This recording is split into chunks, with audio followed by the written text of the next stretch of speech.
What's up, ladies and gentlemen? It is White Gamer. Today we're going to be going over some things you probably didn't know about FC 26 clubs, and maybe you did. Anyways, guys, the first one is your position preference in drop-in. So right now we currently have the Spark selected as our archetype, and the default selection for this is midfielder. Look in the bottom, guys. If you press X or square, you can select if you want to play as a forward, which this will put you either striker or winger. Guys, you can do this for any archetype, and it lets you not exactly pick what position you're going to play, but at least it will give you the option of being a forward, midfielder, or defender. Now, the only archetype that this doesn't work at is the Marauder. So if you're using the Marauder and you want to play it at left back or right back, and you select defender, it's just going to put you at CB.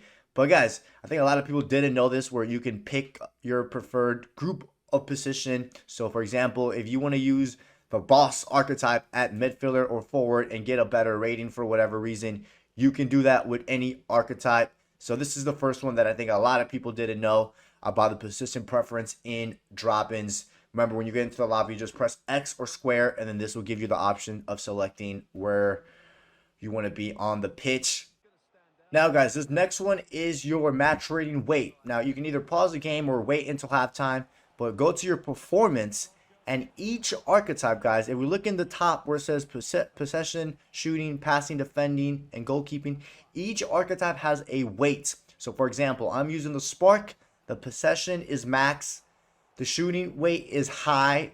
The passing is high. So that means as a Spark, I should focus on my passing, my shooting, and possession the most, those three categories, because that's what's going to give you the best match rating. So remember, guys, each archetype has a different weight for each subcategory. So keep that in mind. That is why one of the reasons as a center back, if you're using a boss archetype or maybe even the progressor, when you score with a boss archetype or a defender archetype, the shooting is weight low. So that means when you score a header, your rating doesn't go up as much, because for a defender, the defending weight is high. So guys, keep that in mind when you're playing your division matches or drop-ins. Remember which archetype has high subcategory. So that's why another example is the finisher or the target or the magician.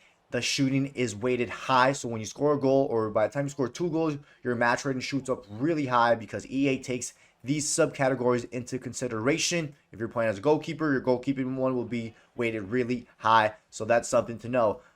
Another thing is, guys, if you're playing a game and you want to get rid of these red indicators right here, you know, it might be annoying for some of you guys. These red indicators that you see where it tells you that you need to mark certain players, the way to remove that is you have to be in the game. Again, you have to be, and you see the little red indicator up next to my pro. You have to be in the match.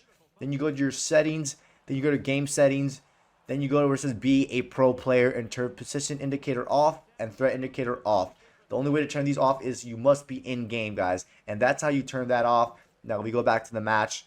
You guys can see it's removed, because I know that could be very distracting, or sometimes it tells you to mark certain plays that you shouldn't be marking, but that's how you remove those indicators. Now this next one is for the people that are more into stats. This year, guys, there's no more average match rating. Now, the only way you can get your match rating or your average match rating is if you add up your last, it shows more than 10, I think, here. So there's more than 10. I don't know exactly the number, but you would have to add up all these ratings and divide it by how many there are. They removed average match rating. I know you can probably even get it through the leaderboards, but the leaderboards are currently messed up. But yeah, there's no more average match rating for any of your archetypes or positions that you play in, which I know a lot of people, you know, not that they care a lot, but they always want to know their average match rating. And it's always a good idea to know your average match rating, so you know what you're averaging per game, so you can see how much XP you would need to hit to the next level and whatnot. For this last one, this only matters if you're still on old gen. So if you're still on PlayStation 4 or Xbox One, so whatever level you are on PS4 or Xbox One, and you finally decide to make the switch, remember, it has to be from PS4 to PS5 or Xbox One to Xbox Series S or X. Your level stays the same. Like, your progress transfer over for the very first time in clubs, which is huge. I know there's a few of you guys still on old gen, so if you ever decide to make that switch, you don't have to start your pro from level 1, which is a big deal breaker for those that are still on old gen. And guys, remember, this is the last FC. FC 26 is the last FC that will be on old gen. FC 27 will be only on new gen. But yeah, ladies and gentlemen, those are maybe some of the things you didn't know regarding FC26 clubs. Let me know if I missed any.